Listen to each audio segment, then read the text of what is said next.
I've been exploring abandoned places for years. Old houses, empty hospitals, forgotten schools. But this church in the middle of North Carolina, something felt different. Locals told me no one goes near it after dark. They say the last pastor vanished during a midnight sermon, and the organ still plays by itself. I thought it was just another ghost story, until I heard it too. This is what happened inside that church. If you ever drive north out of Asheville before sunrise, you'll notice how the fog settles low across the Blue Ridge like a living thing. Slow, deliberate, watching.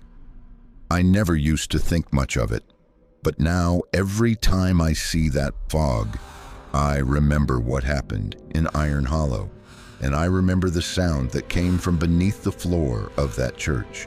It's been 9 months, but I still wake up around 3 in the morning, drenched in sweat, hearing it again. That faint humming, like 1,000 voices breathing in unison through the walls. People tell me it's just my mind playing tricks. I tell them the same thing I told the sheriff that night. Some places aren't empty just because people stopped living there. My name's Eli Mercer. I'm a photographer, or at least I was before all this. What I'm about to tell you is something I swore I'd never talk about again. Not to the police, not to my therapist, not even to my mother. But last week, Maya's sister sent me a video file she found on her computer, time-stamped the same night we went into the church. And after watching it, I realized someone else needs to hear what really happened. So this isn't fiction. It's not a creepy pasta, not a ghost story I made up to get views. This happened, and I'm lucky to still be here to tell it. It started on a Friday afternoon in late October, the kind of day that looked like it couldn't decide between fall and winter. The air sharp enough to sting your lungs, the leaves bright enough to make you forget how fast the sun disappears up there in the mountains. We'd been planning this trip for weeks. Maya, my best friend since college, had an idea for a new YouTube series called American Ruins. She'd already shot episodes in abandoned diners and forgotten motels, but she wanted something darker, something with a story that still breathes, as she put it.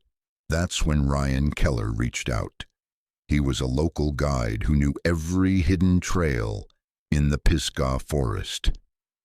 Said he'd found an old mining town near a place called Iron Hollow, a ghost town that never made it onto modern maps. The only thing still standing, he said, was a church. You'll want to see this place before someone fences it off, he told us. The locals don't like talking about it. I remember how excited Maya was. She started sketching ideas on a napkin while we sat in a Waffle House, steam from our coffee curling between us.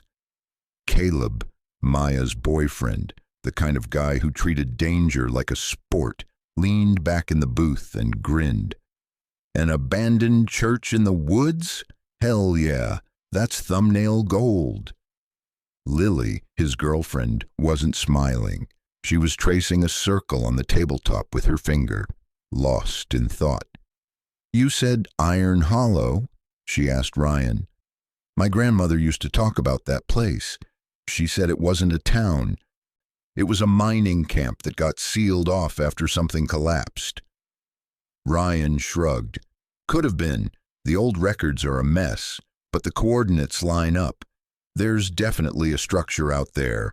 Wooden, maybe late 1800s. Looks like a chapel. I should have listened to Lily. There was something in her voice when she said the word collapsed. Something that made me shiver without knowing why. But back then, I was still chasing the next great photo. The one that might finally make people look at my work and see more than a hobbyist with a camera.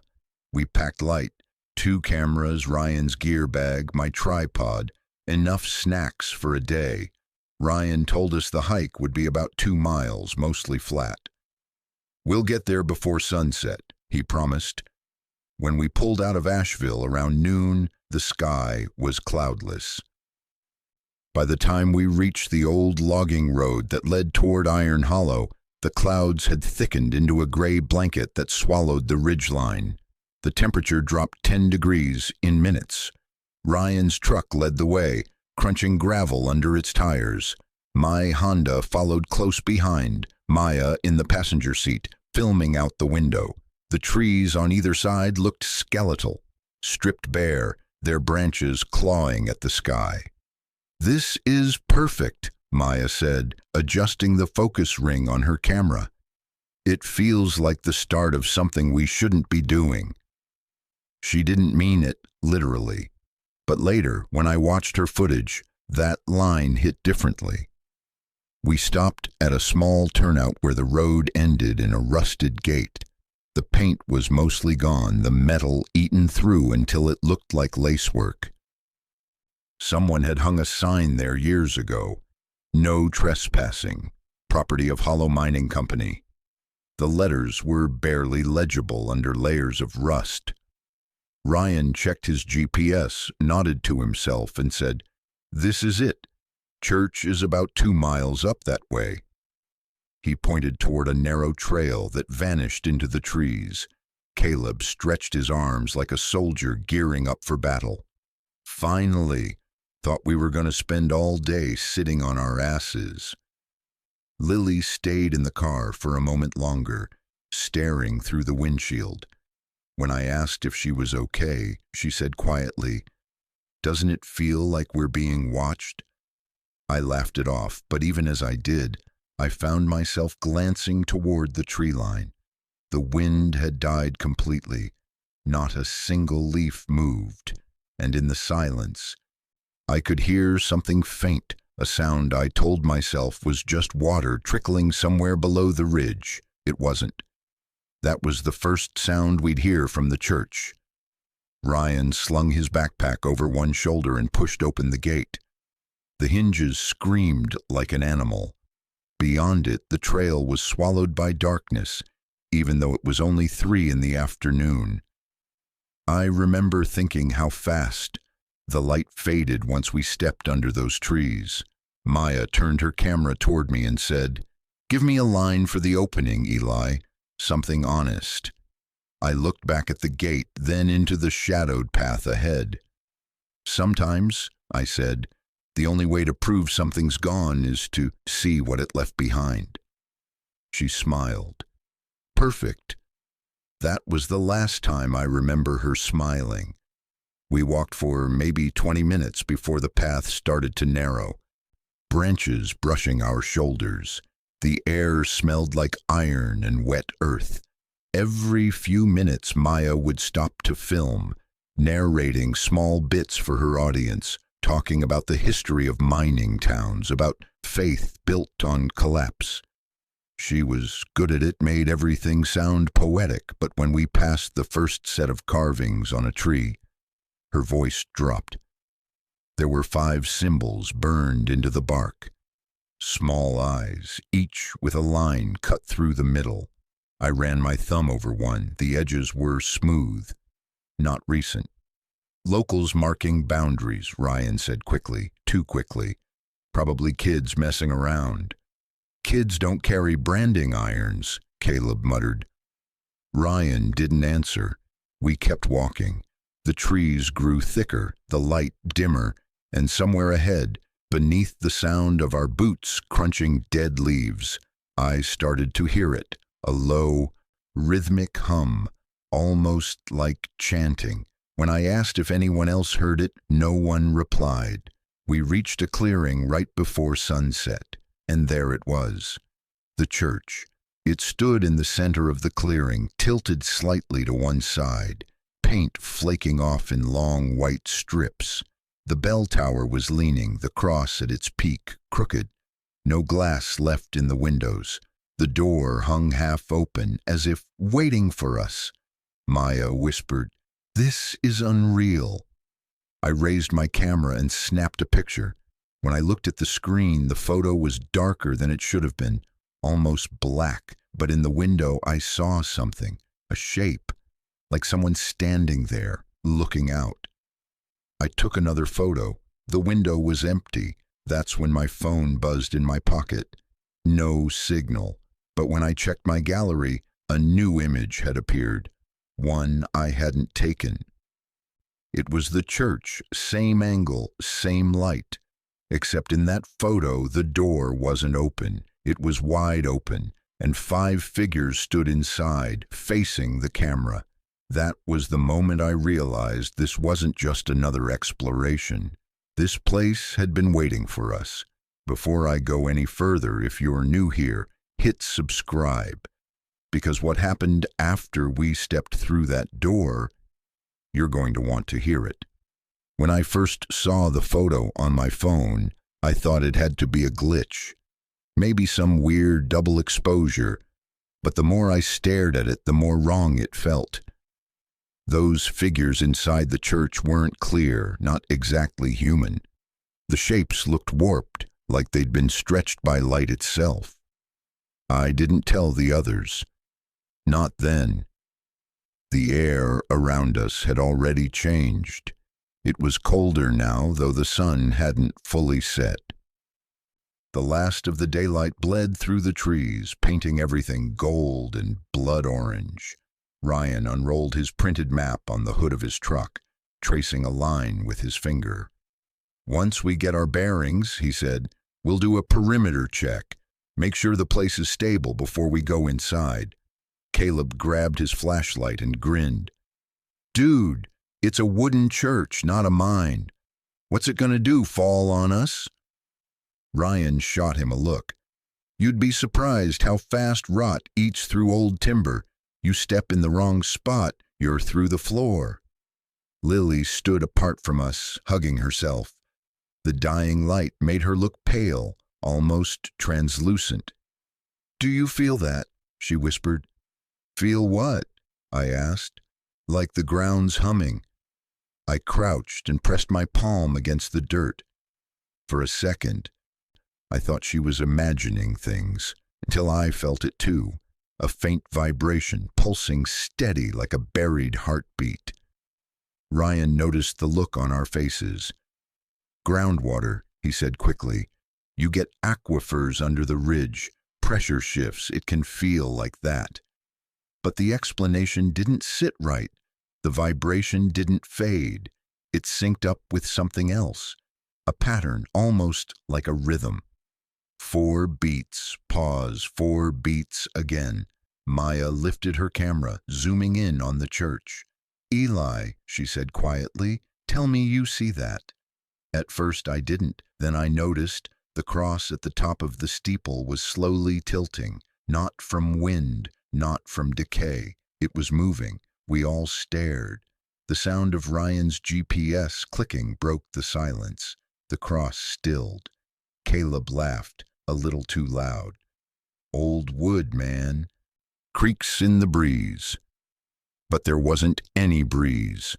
Not a single leaf moved. Ryan cleared his throat. "Let's make camp here," he said. "We'll check inside first thing in the morning." Maya frowned. "You said you wanted to be out before dark." "I changed my mind," Ryan said. "We've got light, gear, everything we need. No sense in rushing." Something about the way he said it bothered me. The edge in his voice, the forced calm. I realized then that he was just as unnerved as the rest of us. We unpacked near the cars. The clearing was quiet except for the click of metal and the faint whir of Maya's camera.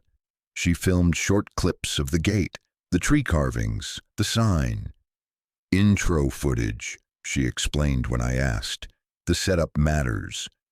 But I noticed she didn't film the church itself anymore. Every time her lens drifted toward it, she looked away. By 6, the light had gone completely. The woods swallowed sound. Even the insects had gone still. We sat around a small camping stove, the blue flame flickering between us. Caleb opened a can of beans with his pocket knife and said, "You think anyone ever lived out here?" Ryan looked up from his map. Iron Hollow was a company camp, not a town. The miners stayed in cabins. The church was built later after the accidents started. Accidents? Maya asked. Ryan nodded. Cave-ins mostly. 5 men died in the first one. 2 more disappeared in the second. That's when the company shut the mine down. The church was supposed to be for the families, a place to pray for the ones they never found. Lily's voice was barely above a whisper. Never found, as in, still down there? Ryan didn't answer. The silence stretched. The stove hissed softly. Then Maya spoke, half to herself. What happens to prayers that never stop being said? No one responded. After dinner, I walked off a little way from camp, pretending I wanted better cell reception. My phone showed 1 bar for a second, then none. I turned to look at the church. In the dark, it looked smaller, hunched under the weight of its own roof. That's when I saw light flicker behind one of the windows. Not bright, just a dull yellow glow, like a candle struggling for oxygen. It appeared, pulsed once, then vanished. Ryan, I called softly. You see that? He joined me, flashlight in hand, scanning the building.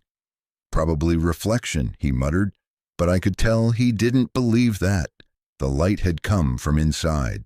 We decided to check the perimeter before turning in. The ground around the church was soft, uneven. My boots sank an inch with every step. The air smelled of damp wood and something metallic. Not blood exactly, but close. On the north side, we found a narrow set of stone steps, half buried under leaves, leading down into darkness. Ryan crouched, brushing away the debris. Could be an old storage cellar, he said. Maya filmed from above. Or the entrance to the mine, she suggested. Ryan shook his head. The map doesn't show any tunnels this close. The mine was supposed to be over a mile east. Lily stared at the opening. Maybe they built the church on top of it. None of us laughed this time. We went back to camp. The night settled like a blanket, heavy and still. Caleb cracked a beer and tried to make jokes, but nobody laughed. Maya sat by the fire reviewing her footage. Every so often, she'd pause the playback, frown, and rewind a few seconds. I finally asked what she was seeing. She turned the camera toward me. Watch this. The clip showed Ryan walking past the church, flashlight sweeping across the wall. For a second, the beam hit one of the broken windows. Something moved inside, a shadow darting away from the light. I told myself it was dust or a bird. But then she played it again, frame by frame. The shape had arms, and it moved too smoothly for an animal. Maya whispered, "There's someone in there." Ryan insisted we stay put until morning, but nobody slept. Around 2, I heard the humming again. Soft, low, rising and falling in perfect intervals. When I sat up, Maya was already awake, camera in her lap. She met my eyes and mouthed, "Do you hear it too?" I nodded. The sound was coming from the church. By dawn, the fog had rolled in thick enough to hide the tree line. The church looked half submerged in it, only the cross visible above the white mist. Ryan tried to act normal, packing his gear. "We'll go in after breakfast," he said. "Quick look, then we're out." Maya adjusted her lens. "You sure it's safe?" "No such thing as safe," Ryan replied. "But we didn't drive 3 hours to film fog." I checked my phone again. No signal, no photo. The strange image from last night was gone. When the sun finally broke through, lighting the mist from within, the church looked almost peaceful. For a moment I wondered if we'd imagined everything. The lights, the sound, the vibration. Then I noticed new footprints in the mud. small, barefoot prints leading from the base of the steps to the church door. They hadn't been there last night. I pointed them out to Ryan. He crouched, touching one lightly with his finger. The mud was still damp. "Maybe an animal," Caleb said. Ryan shook his head. "Animals don't have arches." We stood in silence, watching the prints disappear under the threshold of the door. Maya lifted her camera. "Ready?" I swallowed hard. "Yeah," I said. "Let's find out what's inside." And with that, we stepped toward the open door. The first thing that hit me when I crossed that threshold wasn't the smell, it was the quiet. The world outside the church was still and heavy with fog, but inside it was silence so deep it felt alive. My breath sounded wrong in it, too loud, too human. Ryan stepped in first, flashlight beam cutting through the dust. The interior was stripped bare, just as he'd described. No pews, no altar, no crucifix. Only the shell of a building, 4 walls leaning inward as if trying to whisper to each other. Caleb whistled softly. "Looks like they cleared the place out decades ago." But that wasn't true. The floor was covered in debris, splinters of wood, shards of colored glass, and things I couldn't immediately identify. My light caught on a half-buried shape near the far wall. When I brushed away the dirt, I realized it was a hymn book. The cover warped and blackened. The pages inside had fused into a solid block, like they'd been soaked and then baked dry. Maya filmed everything, moving slow, panning across the walls. The light from her camera cast strange shapes on the ceiling. Every so often she'd stop and zoom in on something, like a mark or carving. "Look at this," she whispered. Near the door, just below the window frame, someone had carved a line of words into the wood. They never left. Caleb crouched beside her. "You think that's graffiti?" "Maybe," she said. "But look at the lettering. It's clean, straight, not something a kid scratched in." Ryan knelt down near the far end of the room. "Hey," he called out, "you're going to want to see this." He'd found it. At first, it looked like part of the floor had simply collapsed, a rough square section giving way to darkness. But as we got closer, I saw the edges, perfectly straight, cut clean through the wood. It wasn't a hole. It was a trap door. The handle was rusted iron, shaped like a loop. Around the edges, the wood was gouged, as if someone had tried to pry it open recently. Maya filmed from a few feet away. "Is that normal for old churches?" Ryan shook his head. "Not unless they built a root cellar or storage crawl space underneath, which they usually didn't." Lily lingered near the door, her arms crossed tightly. "Maybe we shouldn't mess with that," she said. Caleb rolled his eyes. "Come on, Lil, it's a floor. What's it gonna do, bite us?" But even he hesitated before stepping closer. The air above that trapdoor felt different, thicker, like the space itself was heavier. Ryan tapped the handle with his flashlight. It rang faintly, the sound echoing longer than it should have. "That's metal on stone," he said. "There's something hollow under here." He dropped to one knee and pressed his ear to the wood. After a few seconds, he pulled back. "There's air moving down there. You hear that?" We all leaned in. The faint hum I'd heard outside, the one I thought came from the ground, was louder now. It vibrated under our palms, low and steady.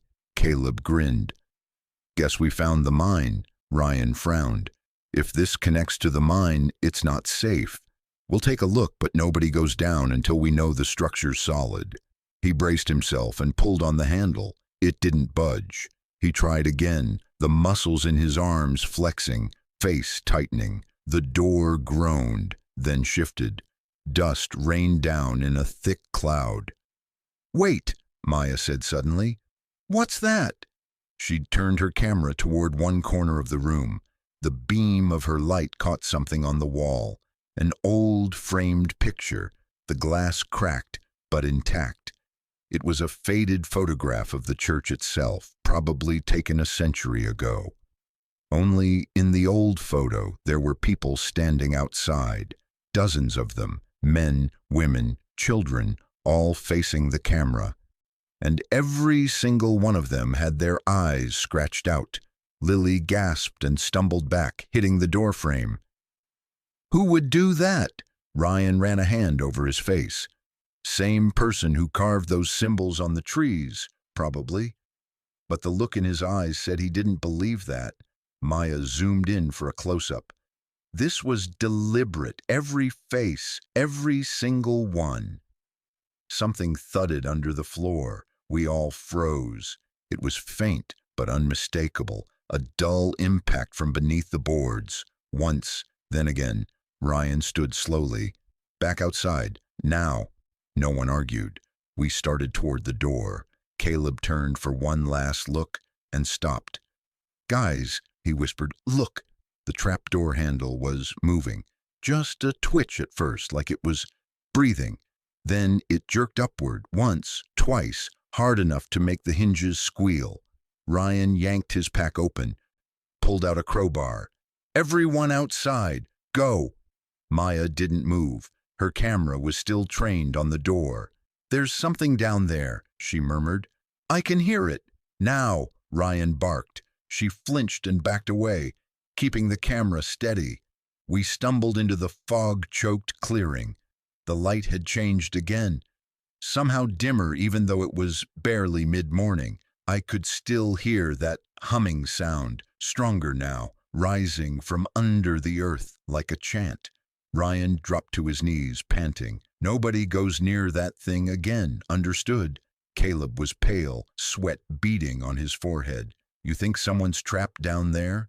No, Ryan said. Whatever's down there has been there a long time. Maya lowered her camera. Then why did it move? No one answered. I looked back at the church.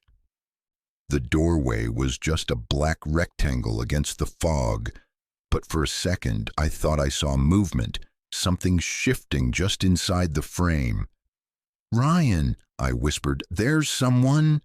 But when I blinked, the doorway was empty again. Lily clutched my arm. Please, she said, let's leave, right now. Ryan looked at her, then at the rest of us. His jaw tightened. We'll head back to the cars, reassess. No footage goes online until I've checked those maps again. As we started walking, I glanced over my shoulder one last time. The church stood still in the mist, silent and patient. But as we passed the rusted gate, I heard it. A creak, faint but clear. The trap door opening. I didn't turn around. If you've ever had that instinct that something behind you is watching, holding its breath, waiting for you to stop moving, don't look back. Some doors, once opened, don't want to close again. I don't remember much of the drive back that evening. Just the sound of gravel under the tires and the fog clinging to the windshield, like it didn't want to let us go. Nobody spoke. Maya sat in the passenger seat beside me, replaying the footage on her camera screen again and again, her face pale in the glow. Ryan followed behind in his truck, headlights dimmed to cut through the mist. When we reached the main road, the air cleared, but the silence didn't. Lily sat in the back, staring out the window with that same distant look she'd had all afternoon. I asked if she was okay. She said, "It's not over." I didn't ask what she meant.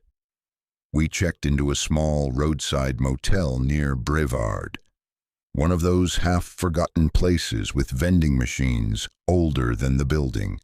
Ryan paid cash for 2 rooms and told us to get some rest. "We'll go back tomorrow," he said. Lily shook her head. "No, I'm done." Ryan's jaw tightened. "We have to go back. Someone's been in that building recently. I need to see what's underneath it."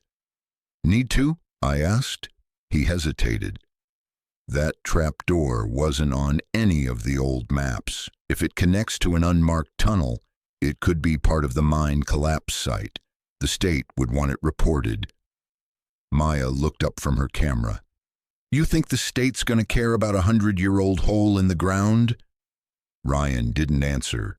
That night, I couldn't sleep.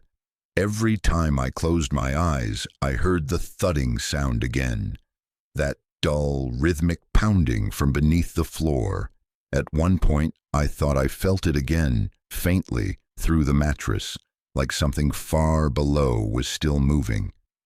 Around 3 a.m., I gave up and went outside. The parking lot was empty except for Ryan's truck, a few moths circling the dim streetlight. I lit a cigarette I didn't really want and stared at the fog rolling down from the mountains. Maya stepped out a few minutes later, camera hanging from her neck. You too, huh? Couldn't sleep. She nodded, rubbing her arms against the chill. I checked the footage again. There's something else. I turned to her. What do you mean? She flipped open the screen and hit play. The video showed the interior of the church from earlier that day, the moment right before we heard the sound beneath the floor. She froze the frame and zoomed in. Look at the window, she said. There was a reflection in the glass. Faint but visible. A face. Not one of ours. You see that? She whispered. It wasn't human. The eyes, or where the eyes should have been, were hollow. I don't know what this is, she said, but it's not light distortion. It moved between frames. I felt something cold settle in my chest. Don't show Lily. She already knows, Maya said quietly. She's been having dreams. She told me earlier. What kind of dreams? The kind that end with her waking up screaming. We went back inside, but sleep never came. At sunrise, Ryan knocked on our door, already geared up. Flashlight, rope, gloves, the works. Pack it up, he said. We're heading back. Lily refused to come. Caleb stayed with her, saying he'd had enough ghost hunting for one lifetime. That left me, Maya, and Ryan. The drive felt shorter that morning. The fog had lifted, leaving a gray sky and the kind of still air that made you think a storm was waiting just beyond the horizon. When we reached the clearing, the first thing I noticed was the gate. It was open. Ryan frowned. Did either of you leave it like that yesterday? Maya and I shook our heads. He got out, scanning the tree line. The woods were silent. No birds, no wind. Just the crunch of our boots as we walked toward the church. At first glance, everything looked the same. But when we stepped closer, I saw fresh marks on the ground. Footprints leading up to the door. Barefoot, like before. Inside, the air was colder. Dust hung in the light like mist. Ryan moved straight to the trapdoor, crouching to inspect it. It's been opened, he said. Recently. I knelt beside him. The metal handle had been wiped clean of dust. And the gouges around the edge were deeper than before. Someone was down there, I said. Or something came up, Maya murmured. Ryan shot her a look. Don't start that. She didn't answer. She just kept the camera focused on the open square of darkness beneath us. Help me lift it, Ryan said. We heaved together. The door resisted at first, then gave way with a screech that echoed through the empty room. A gust of cold air rose from below, carrying the scent of damp earth and iron. Maya leaned over the edge, shining her light downward. The beam stretched into blackness, then caught on something metallic. There's a ladder, she said, bolted into the wall. Ryan nodded. Looks stable. You're not seriously thinking about going down there, I said. I came here for answers, he replied. If this connects to the mine, it's a piece of history. If not, If not, Maya interrupted, we'll be the ones who disappear next. He ignored her. I should have stopped him, should have told him we'd done enough. But curiosity has a way of blinding you. You think you're searching for the truth, but really you're just digging your own hole. Ryan clipped a rope to his harness and looped the other end around a support beam. If it looks unstable, I'll come back up. He tested the first rung. It held. Maya filmed from above. Be careful, she said. His flashlight disappeared into the dark. For a while, we could still hear him, his boots hitting the metal rungs, his breathing echoing faintly. Then, it opens up down here. Looks like static. The radio clipped to his shoulder hissed. His voice cut off mid-sentence. Ryan, Maya called. No answer. Ryan, say something. Nothing but static. I leaned over the edge. You see his light? She shook her head. It's gone. I could feel my pulse in my throat. We're pulling him up. We grabbed the rope, but before we could start hauling, it went slack. Then we heard it, a sound from below. Not Ryan's voice, not human. It was humming. The same low vibration we'd heard before, only louder, and underneath it, something else. Whispering. Maya dropped her camera and grabbed my arm. We have to go, she said. I didn't argue. As we stumbled back out into the clearing, I looked once over my shoulder. The trap door was still open, and there was light shining up from the darkness. Faint, blue, pulsing like a heartbeat. We didn't stop running until the church disappeared behind the fog and trees. Even then, I could still feel the light, that soft blue glow, bleeding through the woods like it was following us. Maya stumbled, nearly dropping her camera again. We have to go back for him, she gasped. Did you hear that sound? I snapped. That wasn't him, Maya. That wasn't Ryan. She stared at me, breathing hard, eyes wide and wet. You don't know that, but I did. Somewhere deep down, I already knew. The forest felt wrong now, not just quiet, but distorted, like the sound of our footsteps didn't echo right. Every direction looked the same. The trees seemed closer together than they had an hour ago, their trunks bending inward, branches tangled overhead. I stopped, catching my breath. The cars should be this way. Maya shook her head. No, we've been going downhill. We parked higher up. She was right, but when I looked behind us, there was no slope anymore. Just endless gray fog and a forest floor carpeted with dead leaves. The air smelled metallic again. Then something cracked in the distance, not like a branch breaking, more like wood splitting under weight. Maya grabbed my arm.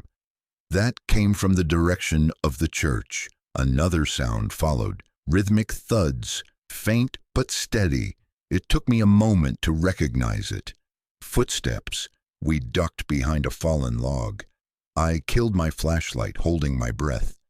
Through the mist, a faint shimmer moved between the trees. It looked almost like heat distortion, a ripple in the air, tall and thin, moving with a slow, deliberate grace. Maya's hand tightened on my sleeve. What is that? I didn't answer. We watched as the figure drifted closer. When it reached a patch of pale light, I realized it wasn't walking. Its feet weren't touching the ground. It stopped, turning its head, or what I thought was its head, toward us. For a moment, I thought I saw a face. Then I realized there were no features at all, just smooth bone-white skin that caught the light like porcelain.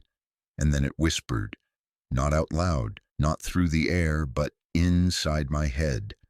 A soft, layered voice, too many tones at once, speaking a language I didn't understand, but somehow I knew the meaning. Come back down. I clenched my jaw, fighting the pressure behind my eyes. Maya shuddered beside me, whispering, Do you hear that? I nodded, unable to speak. The thing tilted its head as if curious, and then it simply turned away, gliding back toward the clearing. When it was gone, the pressure in my head vanished, leaving only the pounding of my pulse. Maya wiped at her face. "We can't stay here." We picked a direction, any direction, and started walking fast, trying to find the logging road. My phone was still dead, compass app frozen.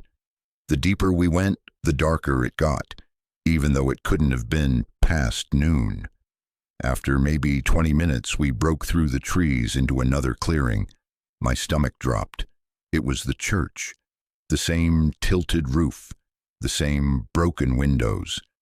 "We went in a circle," Maya whispered. "That's impossible." I circled the structure slowly, trying to find any sign of where we'd come from.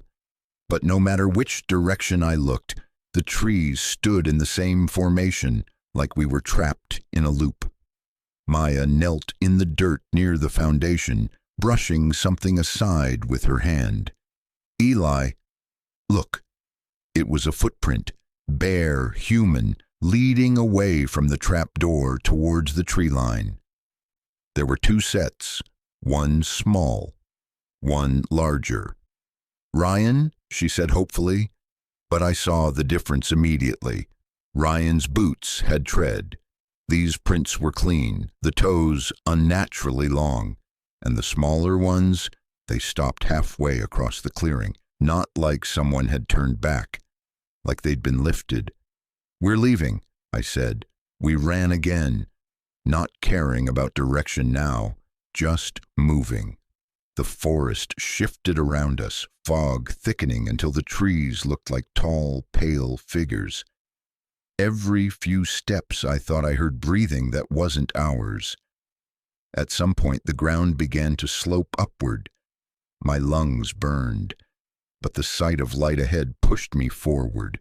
We broke through the trees and stumbled onto the road, the same gravel turnout where we'd parked. Only the cars weren't there. Maya froze. "Where's the truck?" I turned in a slow circle. Empty road, no tire tracks, no sign we'd ever been here. "This doesn't make sense," I muttered. Maya lifted her camera as if to prove to herself we were real. "Maybe we took a different trail, maybe—" She stopped. "What?" I asked. She pointed to the far side of the clearing. There, sitting in the dirt, was Ryan's backpack. We approached slowly. It looked untouched. Same color, same patched strap. But when I crouched beside it, I saw something that made my stomach twist. The fabric wasn't dusty. It was damp, darkened by moisture that glistened faintly in the light. I reached out, hesitated, then unzipped the top. Inside was his flashlight, still on. The beam was faint but steady, and next to it was his radio. It crackled softly, then a voice came through. At first, it sounded like static. Then I caught fragments of words. "Down here, help! Ryan!" I grabbed the receiver. "Where are you?" The voice stuttered, broke apart. Then, clear as day, "Come back down." I froze. It wasn't his voice anymore. Maya snatched the radio from my hand and threw it into the woods. "Stop listening!" she screamed. The sound died instantly. We stood there shaking, the forest silent around us. After a long moment, Maya said quietly, "It's not letting us go." Her voice was trembling, but there was something else in it too, conviction. "It's not a building, Eli. The church isn't a place. It's a door, and we opened it." The wind picked up for the first time all day, cold and sour, carrying that same faint humming from the distance. I didn't argue with her, because deep down I knew she was right. By the time the sun began to drop, it felt like the forest was folding in on itself. Shadows pooled thick between the trees, and every path we tried twisted back toward the church. The fog moved differently now, slow spirals drifting against the wind, curling around our legs like smoke. We stopped on a small rise overlooking what should have been the way out. Through the gray haze, I could still see the faint outline of the church roof. "It's following us," Maya whispered. Her voice was hoarse, raw from hours of shouting for help that never came. I wanted to tell her she was wrong. I wanted to believe that what we were seeing was just panic and bad bearings, but there was no explaining the footprints or the way the air vibrated with that strange hum that grew stronger every time we tried to leave. I pulled my jacket tighter and scanned the tree line. "We'll head east. The old mining road can't be far." Maya nodded, her camera still hanging from her neck, even though the battery had long since died. "If we find it," she said, "we'll follow it until we hit something, anything." We walked for another hour, maybe more. The forest never changed. The same trees, the same incline, even the same dead oak lying across the path we'd already passed twice. At one point, we both stopped at the same time. There was a new sound now, something soft and wet moving somewhere behind us. It stopped when we stopped. Maya turned on her flashlight, the beam catching only fog and endless trunks. "Eli," she whispered, "we're not alone." I took the light from her hand and swept it across the woods. For a second, I thought I saw something between the trees, a pale shape, tall and still. When I looked again, it was gone. We kept moving. The sound followed. It was subtle at first, like footsteps in leaves, but as the light faded completely, it became clearer. Slow, deliberate, dragging. We broke into a run. The path beneath us was slick, roots catching at our ankles, branches clawing our clothes. My lungs burned, and every breath tasted of earth and iron. When we finally stopped, it was because we'd run out of ground. The forest ended abruptly at the edge of a ravine. Below us, a narrow river twisted through the rocks, glowing faintly under the last of the daylight. The drop couldn't have been more than 30 feet, but the slope was steep and lined with jagged stone. "We can climb down," I said. "If we follow the water, it might lead to the road." Maya shook her head. "I can't see the bottom. What if—" The sound cut her off. It was closer now, moving through the trees behind us. I grabbed her hand. "We're going." We slid down the embankment, grabbing at roots and stones to slow our fall. When we hit the bottom, my shoulder slammed against a rock. Pain shot down my arm, but I stayed quiet. Maya crouched beside me, her breathing ragged. "Do you hear it?" The sound above us had stopped. The forest was silent again, but not empty. I tilted my head and realized the humming had returned. Fainter, but there, rising from somewhere deeper underground. We followed the river downstream, moving fast. The water was shallow, icy against our boots. After a few minutes, the fog began to thin, and I thought I saw something ahead, an old wooden bridge spanning the river, half collapsed but still standing. Hope hit like adrenaline.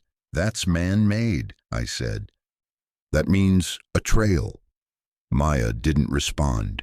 She was staring upstream toward where we'd come from. "Eli," she whispered, "look." Through the trees above the ravine, faint blue light flickered, the same light we'd seen coming from beneath the trapdoor. It wasn't stationary this time. It was moving, slowly, deliberately, gliding through the forest like it was searching. Maya's voice trembled. "It's looking for us." We ran. The old bridge groaned under our weight, one plank snapping clean through. I grabbed the rope railing, hauling myself across. Maya followed close behind. When her foot caught a broken slat, she almost went over, but I grabbed her wrist and pulled her up. On the far side, the ground leveled out. I could see an old fence in the distance, half buried in weeds. Beyond it, a narrow trail led up toward what looked like another clearing. We climbed. My legs ached with every step, but the thought of getting out kept me moving. At the top, we broke through the brush and froze. It wasn't a clearing, it was a graveyard. Dozens of wooden crosses leaned crooked in the dirt. Some collapsed, others barely visible beneath overgrowth. Most had no names, just carved symbols, the same eye marks we'd seen burned into the trees. Maya's voice was barely audible. Oh my God. At the far end of the graveyard stood a single stone monument, taller than the rest. Its surface was rough, weathered smooth by time. I wiped away the moss and read the inscription. In memory of those lost below. My stomach dropped. Below, I said. They buried miners here. Maya took a step back, flashlight shaking in her hand.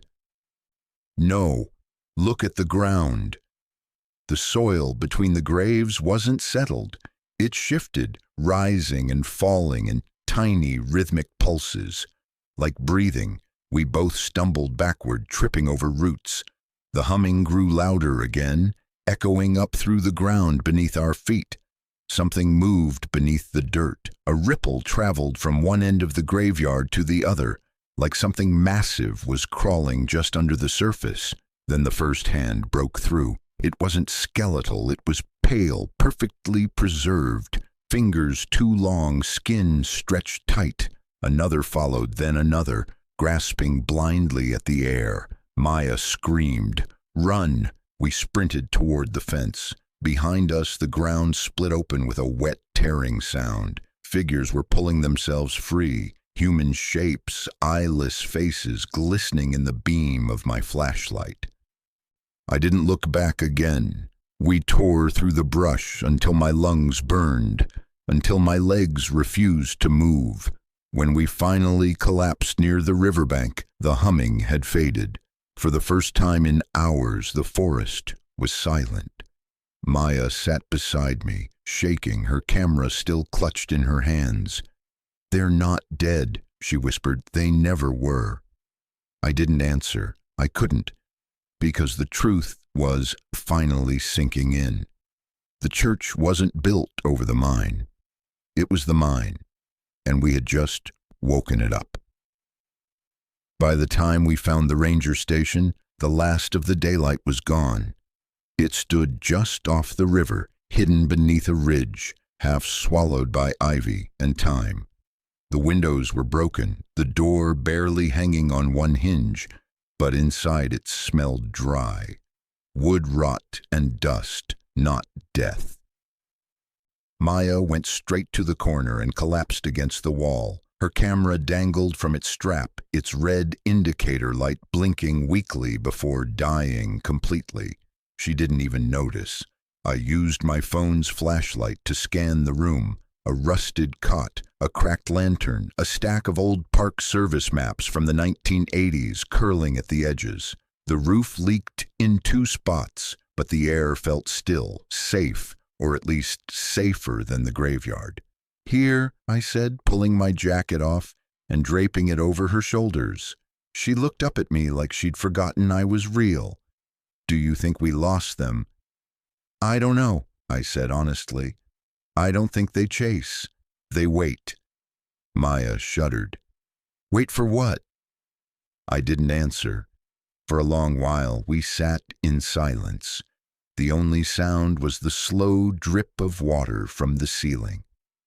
I wanted to believe we were out of reach, that the forest had finally let us go. But I couldn't shake the image of those eyeless faces, rising from the earth, reaching upward like something being reborn. Around midnight, Maya stirred. "I keep hearing it," she whispered. "Hearing what?" "The humming." She pressed her palms against her ears. "It's not outside anymore. It's in my head." I crossed the room and crouched in front of her. "You're exhausted. We haven't eaten since morning. You're just—" She cut me off with a look. Don't do that. Don't tell me I'm imagining it. You hear it too. I wanted to deny it, but I couldn't. The sound had been faint at first, like tinnitus, a thin ringing behind the skull. But now it was there, pulsing faintly in rhythm with my heartbeat. I sat down beside her, back against the wall. When we get out of here, I said, we're done. No more videos, no more ghost hunts. Maya laughed weakly. You think anyone's going to believe us? I looked toward the cracked window. The trees outside swayed even though the air inside was perfectly still. Doesn't matter if they believe it, I said. We just have to make it home. She nodded slowly, eyes unfocused. Home, she repeated, like she was trying to remember what that word meant. At some point I must have dozed off, because the next thing I knew there was light flickering across the room. Blue light. Maya was standing near the door, staring out through the broken frame. Maya, my voice sounded strange, distant. She didn't turn around. It's him, she said softly. Ryan. I got to my feet, heart pounding. What? He's outside. He's calling me. I crossed the room in 2 steps and grabbed her arm. Maya, look at me. There's no one out there. But then I heard it too, a voice muffled and weak, drifting from somewhere in the trees. Help me, please. Ryan, the tone, the cadence, it was him. I knew that voice. Maya's eyes filled with tears. He's hurt. We can't just leave him. I shook my head. You know it's not him. But what if it is? Before I could stop her, she slipped out into the night. Maya!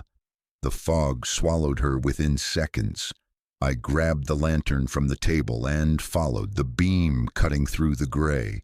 The air felt colder now, heavy with moisture. Every step made the ground sink slightly, like the soil was softening beneath my boots. Maya! I shouted again. Her voice answered from somewhere ahead. Over here.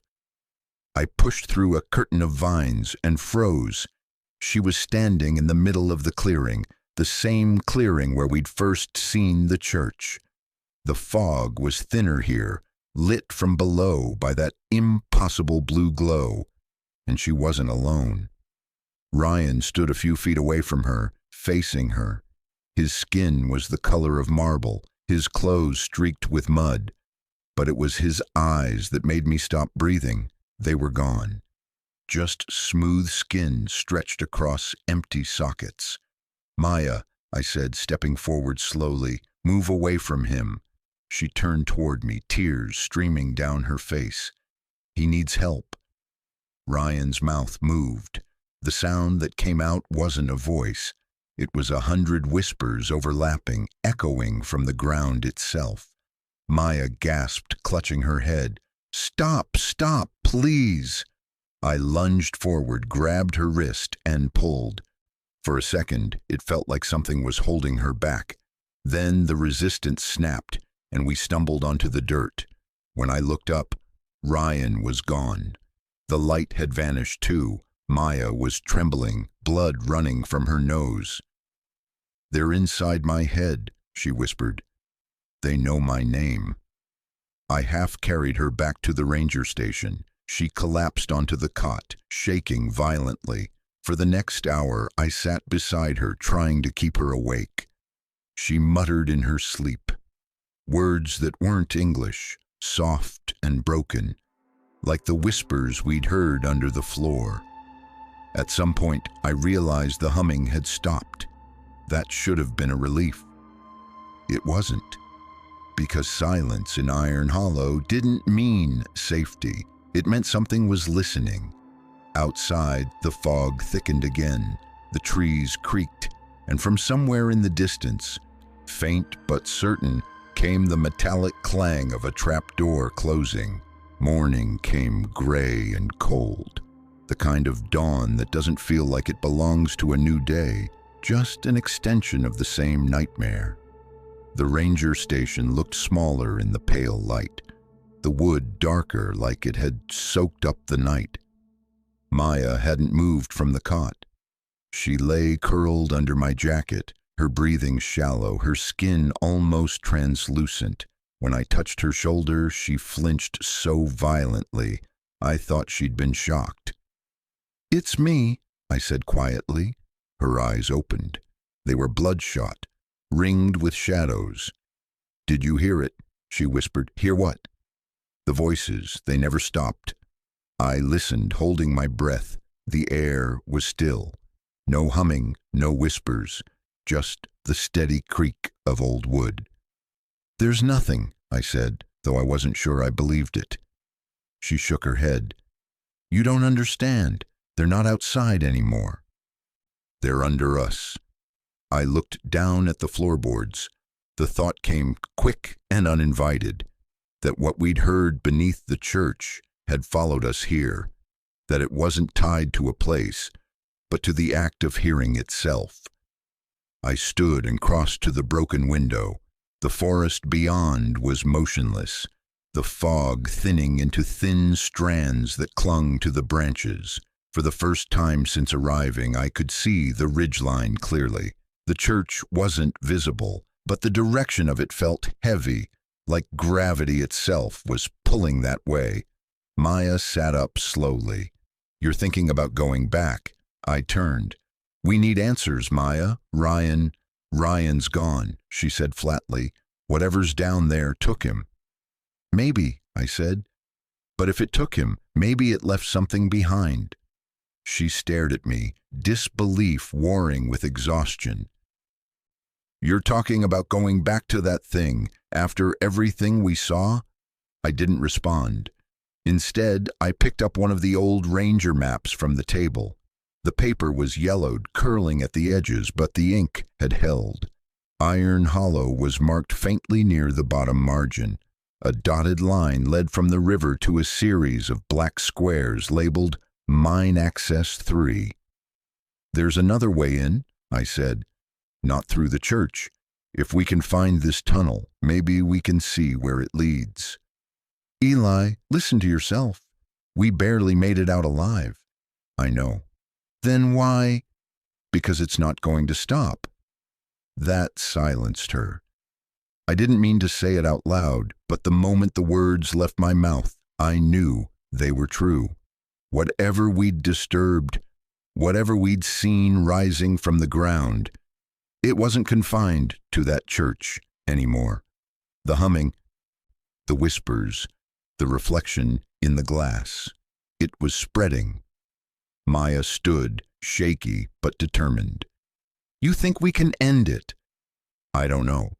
But if we run, we'll just be running from something that doesn't need to chase us." She rubbed her hands over her face, then nodded. "All right," she said quietly. "Then we go together." We packed what little we had left. Ryan's flashlight, one bottle of water, a flare, and my camera. Maya hesitated before picking hers up from the floor. "I'm not filming this," she said. "Not anymore." "Good." We stepped outside into the brittle morning air.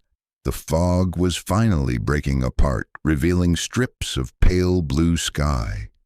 For a moment, it almost looked normal, almost. As we followed the river north, the terrain began to change. The soil turned darker, softer. The trees grew closer together, every few hundred feet. We'd see signs of the old mining operation, half-buried rails, rusted lanterns, broken shovels frozen in place by decades of moss. "This place was alive once," Maya murmured. "You can feel it." "Alive," I repeated. "Maybe that's the problem." Around noon, we found it. The entrance was half hidden by a curtain of vines and collapsed timber. A faded warning sign leaned against the rocks. "Danger. Collapsed shaft. Do not enter." Maya stared at it, then at me. "You think this connects to the church?" "Ryan said the trapdoor wasn't on any map, but this is." She frowned. "So maybe the church was built after the mine." Or to cover it, I said. The air around the entrance was colder than the rest of the forest, the same iron tang we'd smelled in the church, thick in my throat. I pulled back one of the rotted planks. The wood disintegrated under my hand, revealing a black tunnel sloping downward into darkness. Maya clicked on the flashlight. The beam vanished into the void after just a few feet. "You sure about this?" she asked. "No," I said, "but I don't think we have a choice." We crouched and slipped inside. The first thing that hit me was the sound. The low hum returning, but muffled, like it was coming from behind the walls. It felt deeper here, resonant. The tunnel stretched farther than I expected, shored up by timber supports that looked ready to give at any second. The floor was slick with mud and scattered bones of small animals. At one point, the beam of Maya's light caught something written on the wall in faded chalk. "Do not sing." "What the hell does that mean?" she whispered.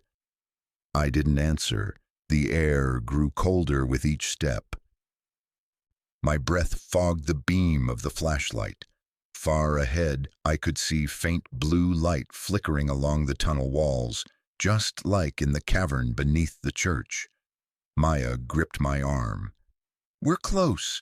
Her voice trembled, but not from fear alone. There was something else there, something like awe. I should have turned us around right then, but the same pull that had drawn me to the church dragged me forward again, an invisible thread tightening in my chest. After another 50 feet, the tunnel widened into a small chamber. The floor here was smooth stone, and the blue light was stronger, radiating from veins in the rock itself, pulsing like blood beneath skin. In the center of the chamber was a small wooden cross, half rotted, nailed directly into the ground. Maya approached it slowly, light trembling in her hands. "Eli," she whispered, "look." Behind the cross, carved deep into the stone wall, were hundreds of tiny eyes. Not painted, not drawn, carved, each one perfectly formed, staring outward. Maya stumbled back. "They're everywhere." I swallowed hard. "It's not the mine," I said. "It's a grave." Then the humming changed. It wasn't background anymore. It was a voice, hundreds of them, singing in a language older than words, echoing through the stone until it vibrated in my bones. The walls began to move. At first I thought it was the light flickering, but then I saw the stone itself shifting, the carved eyes blinking open one by one. Maya screamed, and all I could think was that the writing on the wall had been a warning. Do not sing, but we were already inside the song. The walls didn't move. That's what I told myself later, over and over. The flickering light was from the failing flashlight, not from stone coming alive. It had to be. Still, the air inside that chamber vibrated like a struck chord. My ears rang with the memory of that hum. Maya leaned against the wall, her breath coming fast, the beam trembling across the carvings. "They were miners," I said finally. "That's what this is, memorial art. The eyes are symbols." She swallowed. "Symbols for what? Watching?" "For witnesses," I answered. "Old mining towns used to carve eye marks near shafts where people died. It meant the mountain is watching." Maya stared at me. "You think this is guilt carved into the rock?" "Maybe. Maybe whoever built that church was trying to keep people out, not invite something in." We stood there a long time, the weight of the mountain pressing on our chests. The deeper we'd gone, the more I could feel the story shifting, not ghosts, but people. Fear, cover-ups. I lifted the lantern toward the opposite wall. A narrow tunnel branched off to the left, the wood bracing newer than the rest. Someone had reinforced it recently. "Someone's been down here," I said. Maya stepped beside me, voice low. Recently. Look at the nails. They haven't rusted. We followed the side passage. The floor here was dry, dust marked with boot prints, fresh ones. I crouched, brushing my fingers through the prints. They were deep, crisp, left by heavy boots. Not decades old, maybe weeks. Who else would come down here? She whispered. I thought of the forums, the coordinates that had led us to Iron Hollow. Explorers! Or someone who didn't want this place found. 50 yards in, the tunnel opened into a square room framed by concrete instead of timber. Electrical conduits ran along the ceiling, dead wires hanging like vines. In the middle sat a steel table with a rotary phone, rust frozen to its cradle, and paperwork. I brushed the dust off a folder stamped U.S. Bureau of Mines, 1954. Inside were brittle pages, typed reports, and photographs of the same church we'd found, only new, freshly painted, surrounded by government trucks. Maya hovered beside me. They built it? I flipped through the photos. One showed men in coveralls unloading crates marked radiological equipment. Another showed the inside of the church before it decayed. Pews removed, a circular steel hatch in the floor, exactly where we'd found the trap door. This wasn't a church, I said. It was a containment site. For what? Maybe for something the miners brought up. I pointed to a line in one of the memos. Anomalous luminescence persists in ore sample. Prolonged exposure induces auditory hallucinations and visual distortion. Recommend full isolation of shaft 3. Maya exhaled hard. They sealed the mine because of radiation. Radiation, or something they couldn't explain. But then people turned it into legend. The Bone Church. The eyes. It was just the Bureau burying a mistake. The revelation should have felt like relief. Instead, it left a heavier kind of dread. The human kind. If a government team had been here once, who said they weren't still? Maya lifted a yellowed map pinned to the wall. Behind it, a second layer of notes. Handwritten, newer, not bureau issue. Pencil scrawl, jagged and erratic. The light talks through the stone. Stop drilling. Stop listening. I met her eyes. Someone else believed it was still active. We spent the next hour combing through files, piecing fragments together. A partial inventory list mentioned Specimen A, storage beneath altar. Another, dated 10 years later, was a removal order signed by a name I didn't recognize, Dr. Caleb Mercer. Caleb Mercer, Maya read aloud. The same Mercer who taught at Chapel Hill, the geochemist. I remembered the name. He'd disappeared on an expedition in the 1980s. Yeah, that's him. She stared at the photograph clipped to the back. Mercer standing beside the church door, smiling like a man who believed he'd solved something. So he found whatever the Bureau left here, she said, and then he vanished. The lantern sputtered. I turned the knob, coaxing another minute of light. We should get out before this dies. We packed what documents we could into my bag and turned back toward the tunnel. That's when Maya froze. Eli, she whispered, the footprints. They weren't ours. A new set, larger, heavier, led into the chamber behind us. Fresh, overlapping ours on the way in. Someone else was down here. I doused the lantern. Darkness fell like water. We pressed against the wall, listening. At first nothing, then faint and unmistakable, the crunch of boots on gravel echoing down the tunnel. Slow, deliberate. Maya's hand found mine, fingers cold. I felt the tremor run through her arm. The footsteps stopped just beyond the curve. A voice called softly, steady, male. You shouldn't be here. I recognized the tone before the words. Not supernatural, official, controlled, bureaucratic. Maya's breath caught. "Who is that?" I stepped forward, keeping the flashlight low. "Who are you?" Silence. Then, "Leave the files. Walk back the way you came. Forget this place. Not until you tell us what happened here." A pause. The kind that means the other person is deciding whether to lie or end the conversation another way. Finally, Dr. Mercer was right. The mountain remembers what it's shown. You dig, it listens. You publish, it repeats. The voice receded into the dark. Footsteps fading. We waited 5 full minutes before moving again. When we reached the tunnel mouth, daylight was already bleeding in. Outside, the forest looked the same, but the prints led no further. Whoever had spoken was gone or had never been there at all. Maya sank onto a fallen log, clutching the folder. So now what?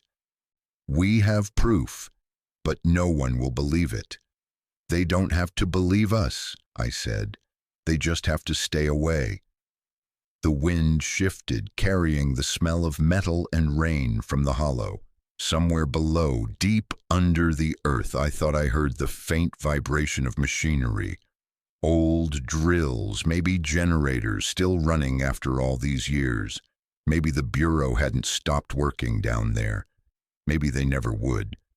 We made it back to the main road by late afternoon. My hands still shook when I tried to start the truck. The steering wheel was slick with mud and sweat, and every sound, the click of the ignition, the low idle of the engine, felt too loud, like it could draw eyes from the trees. Maya sat beside me, silent, the folder of bureau papers clutched to her chest like a life preserver. Her face was pale, her camera gone.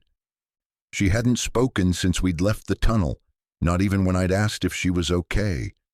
When the tires finally hit asphalt, the relief was almost painful. Civilization, mailboxes, telephone poles, the illusion of safety.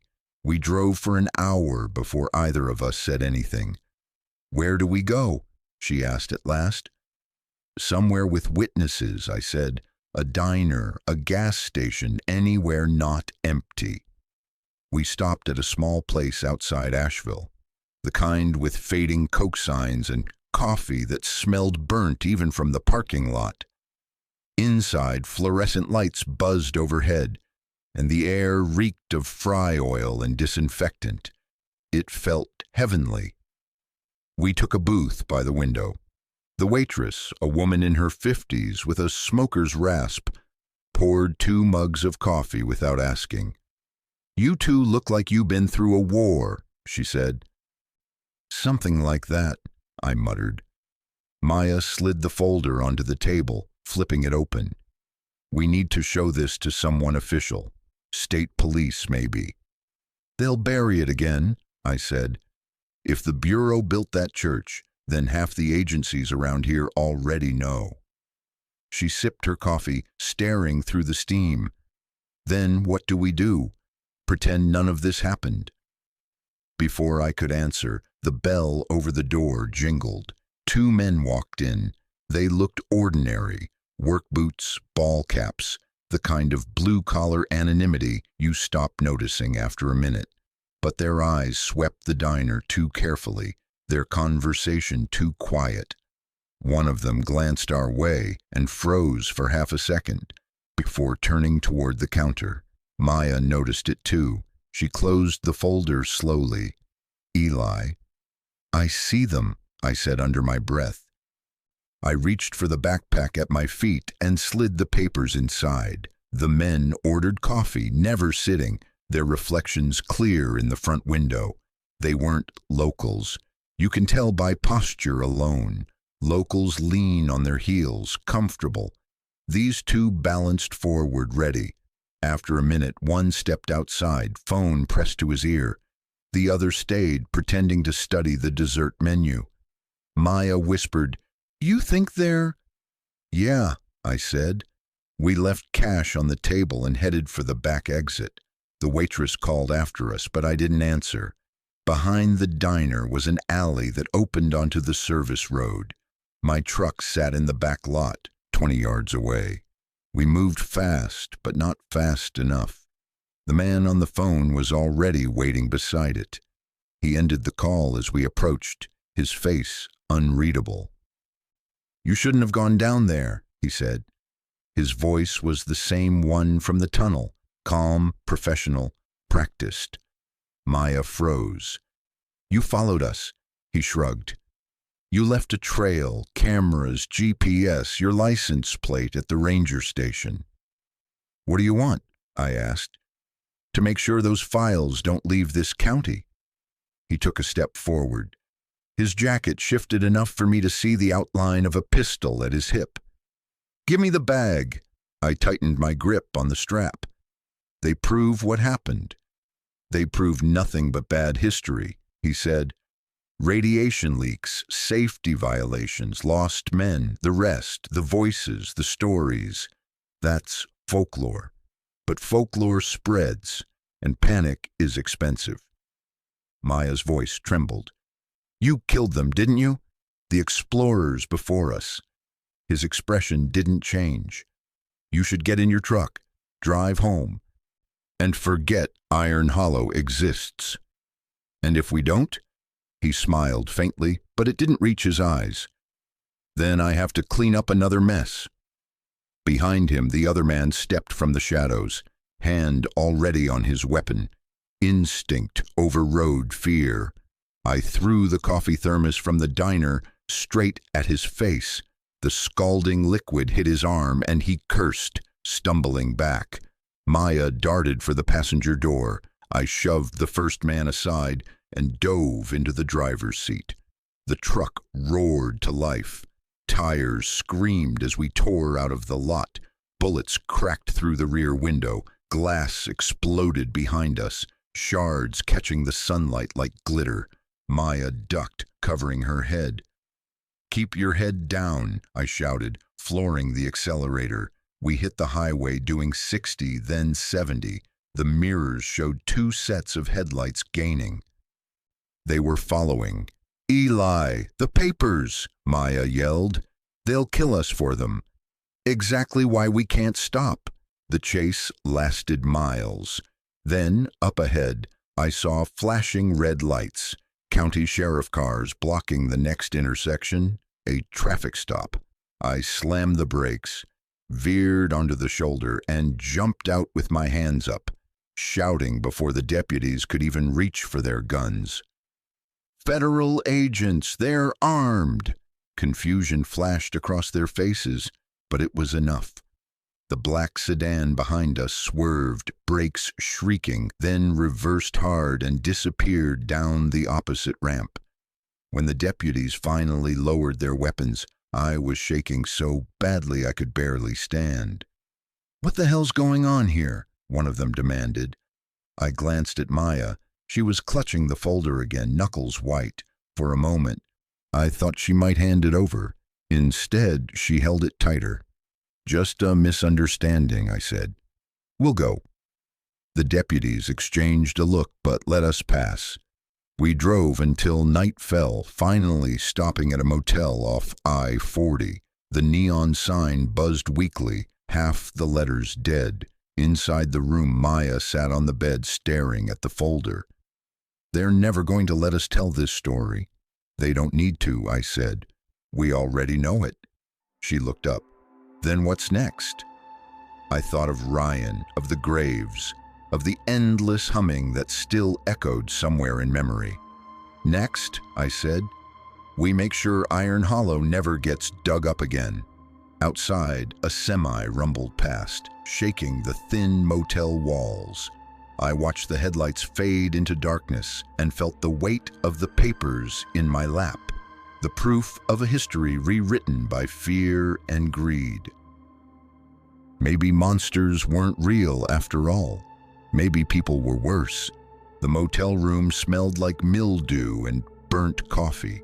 I'd been staring at the ceiling for hours, watching the faint glow of headlights crawl across the cracked plaster. Sleep wouldn't come. Not after what we saw, not after what we found in that mine. Maya was still awake too.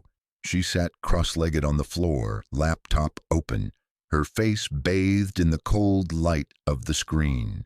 The folder of bureau documents lay beside her like a loaded weapon neither of us knew how to handle. She looked up, her voice barely a whisper. "If we release this, there's no going back." I nodded. There wasn't any going back the moment we opened that trap door. Outside, the highway hummed with passing trucks. Normal sounds, human sounds, the kind that used to mean safety. Maya turned the screen toward me. I found something, a reference code in the papers. Project Meridian. The name alone felt heavy. That sounds military. It was, she said, scrolling through lines of redacted text. The Bureau of Mines partnered with the Department of Energy in the 50s. Experimental containment site. Location classified. They were testing something they called acoustic mineral resonance. I frowned. Acoustic? They thought certain ores could store frequency data, like recording tape, but geological. They were experimenting with sound-based containment. Sound-based. My mind flashed back to the humming in the tunnels, the way the stones seemed to breathe. "You think that's what's still down there?" She didn't answer right away. Whatever it is, they buried it under a church and told everyone the land was cursed. Maybe they figured fear was cheaper than offense. I stared at the pile of yellowed documents. "Then we leak it." Her eyes darted to mine. "Eli, if we do that, we're telling the world something it isn't ready to hear. People died down there, Maya. If we don't tell it, we're just helping them stay buried." She exhaled, slow and shaky. "Okay, but we do it smart." We spent the rest of the night scanning, encrypting, cross-referencing.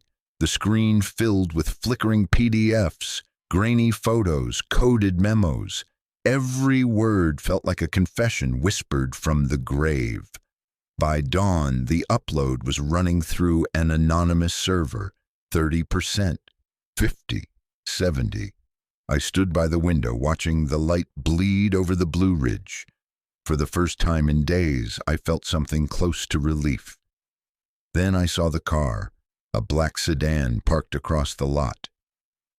Two silhouettes inside, engine off, windows tinted.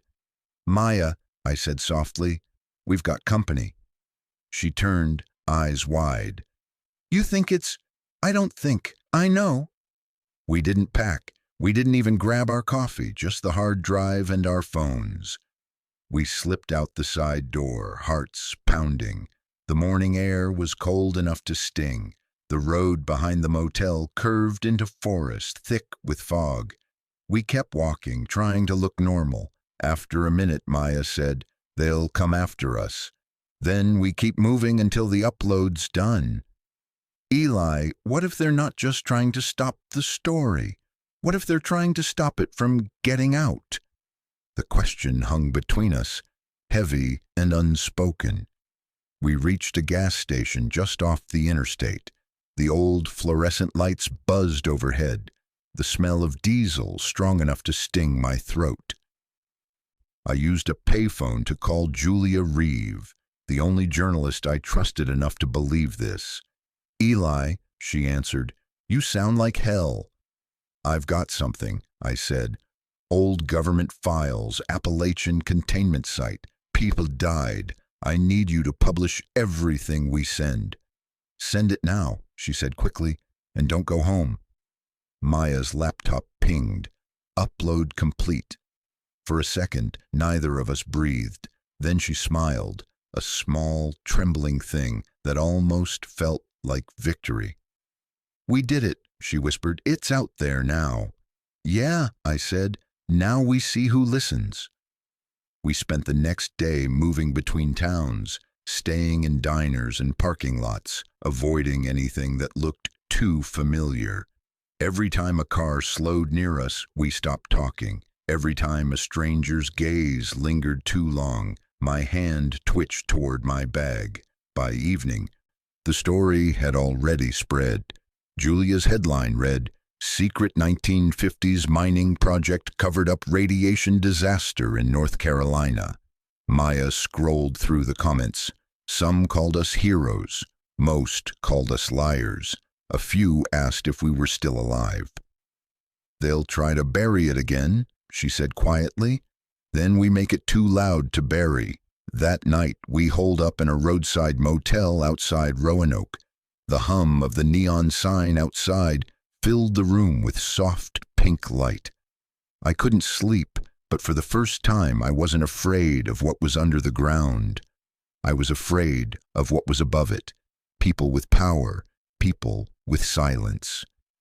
Just after midnight, my phone buzzed. It was Julia. Her voice was low, urgent. "Eli, they're denying everything. Gendry Solutions claims you faked the documents, but listen, someone inside sent me a message, anonymous.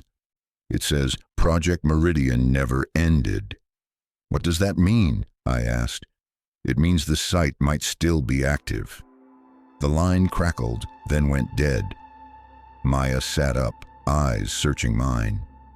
"Eli, you think it's still running?" I looked toward the window. The neon light flickered, buzzing like static. "I don't know," I said. "But if it is, they just woke it up."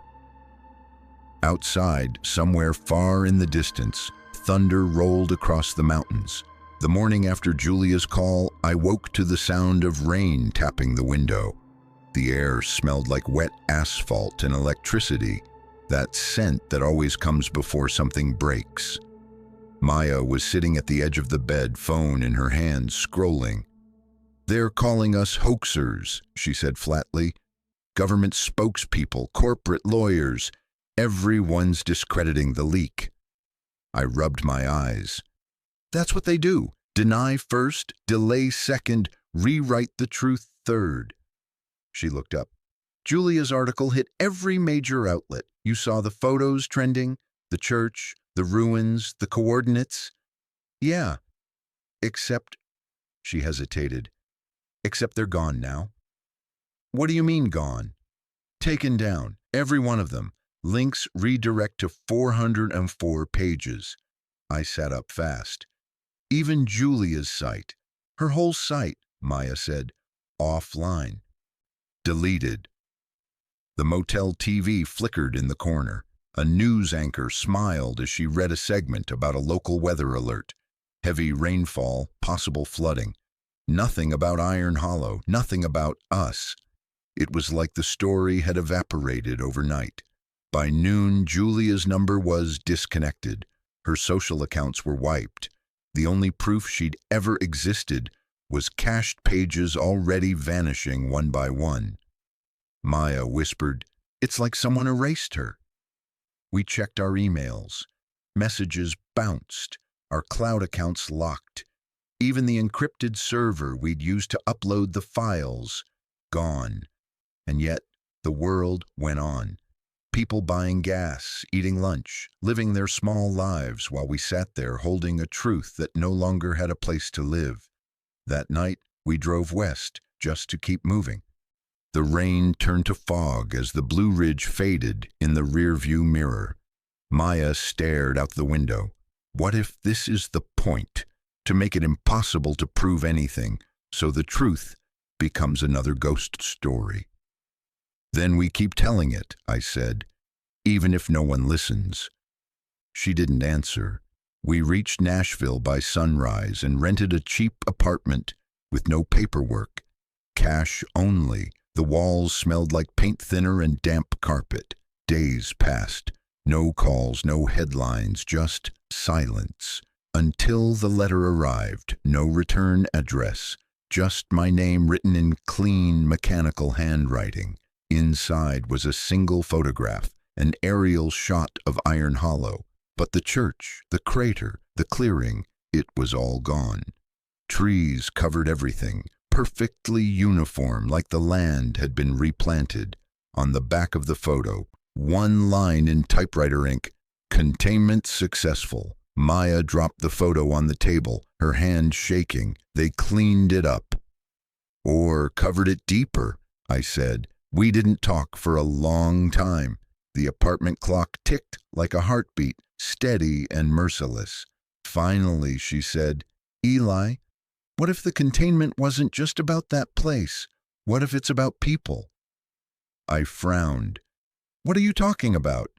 She turned her head slowly, pulling her hair back. Behind your ear. Check. I reached up. The skin felt normal. Then my fingers brushed something small, hard, like a grain of glass under the flesh. My stomach dropped. She nodded. Mine too. I couldn't breathe. It's impossible. Nothing about any of this was possible, she said quietly. We went to a clinic that afternoon, a walk-in on the edge of the city. The doctor, a kind, balding man who looked like he'd seen everything, examined the spot with a magnifier. Just scar tissue, he said, probably an old insect bite. But I saw the way he avoided my eyes when he said it, the way his hands trembled slightly as he wrote down our names. We left without saying another word. That night, Maya sat at the window again, watching the rain. The streetlights painted her face in soft orange. Do you hear it? She asked. Hear what? She tilted her head, eyes distant. A low sound, like humming. I listened. Nothing, just the patter of rain. She smiled faintly. Maybe it's nothing, but I knew better. The next morning she was gone, her bag still by the door, laptop open, the hard drive missing. No note, no sign of struggle, just absence. For days I called, emailed, searched. Nothing. It was as if she'd stepped off the edge of the world. Then one night, scrolling through a late-night message board, I saw a new post under a familiar handle. Iron Witness. The message was short. You were right about the church. But it wasn't just one site. It's all connected. Follow the hum. Attached was a single image. Grainy, overexposed. But I recognized her silhouette. Maya standing on a wooded ridge. Microphone raised toward the dark. The caption read, Recording begins again. I stared at the screen until dawn. The hum began the next night. Soft at first. A vibration in the walls, the floorboards, the glass. Not loud enough to wake anyone, but impossible to ignore once you noticed it. Some nights, it's distant. Others, it's right behind me, breathing through the wires. I keep my camera charged. My files backed up twice. I don't sleep much anymore. They erased the story once. They can't erase what's inside me. I still don't know if it's memory or something else that Iron Hollow left behind. But when the air goes still and the hum rises through the floor, I remember the words on that photograph. Containment successful. Maybe that wasn't a report. Maybe it was a warning. If you've listened this far, thank you. And if you ever find yourself near the Blue Ridge Mountains and hear a low humming in the trees, don't go looking for it. Because some stories aren't lost. They're waiting. Subscribe if you want more true stories like this one. Just be ready for what you might find next. Sometimes the scariest part of a story isn't the thing that hides in the dark. It's what happens after, the silence that follows. The knowing that some truths were never meant to be unearthed, and yet once they are, they live inside you, changing the way you see everything. I used to think fear came from not understanding. Now I know it comes from understanding too much. When people ask what happened in Iron Hollow, I tell them the truth. We found something buried, not just under the ground, but under history itself. Something too big for any of us to hold and too quiet for the world to hear. Maya used to say that every story is a kind of echo, that the past keeps calling, hoping someone will finally answer. And maybe that's what we did. Maybe we were never meant to fix it. Maybe we were just meant to listen, because when you stand in the dark long enough, you start to realize something. The echoes you hear aren't always coming from behind you. Sometimes they're coming from within. So if you ever stumble on a forgotten place, a boarded up door, a church without a name, a sound that doesn't belong, don't rush to uncover it. Don't assume the truth will set you free. Sometimes the truth just wants to be left alone. But if you do choose to listen, then listen all the way, because some echoes don't fade. They find you again, in dreams, in silence, in the space between two heartbeats, reminding you that what we dig up never truly stays buried. And maybe that's what Iron Hollow really was. Not a warning, not a curse, but a reminder that the world is full of stories waiting to be told, and that courage isn't about running toward the light. It's about daring to look into the dark and still believing there's a way back out. Thank you for listening to this story. If it stayed with you, even a little, consider subscribing. Not for me, but for the stories still waiting in the quiet places we try so hard not to see.